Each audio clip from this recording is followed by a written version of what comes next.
দেশের বিভিন্ন এলাকা থেকে আসা ৪৮ জন নারী, সবার হাতে সাদা রঙের ফুল।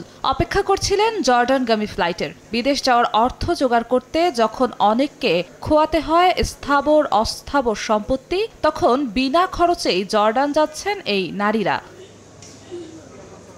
২০১০ সাল থেকে Bangladesh overseas employment and services limited BOSL এর মাধ্যমে বিভিন্ন সময় বিনা খরচে বিভিন্ন দেশে পাড়ি জমিয়েছেন অনেকে।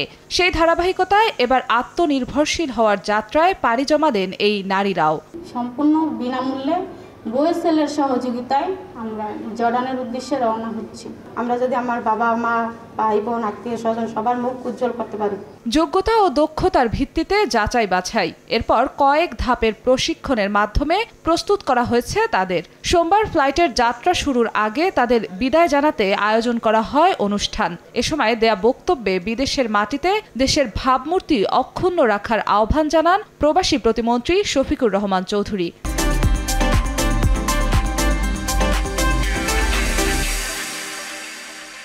বিদেশে দেশের মান মর্যাদা বৃদ্ধি করবে। অনেকে অনেক ধরনের প্রলোভন দেখাবে যে অবৈধ পথে টাকা পাঠানোর জন্য, অবৈধ পথে কোনো টাকা পাঠাইবে না। গত ১৪ বছরে BOSL এর মাধ্যমে বিনা খরচে বিদেশে কর্মসংস্থান হয়েছে ১,১৩,০০০ কর্মীর। জিন্নাতারা যশোয়া, সময় সংবাদ, ঢাকা।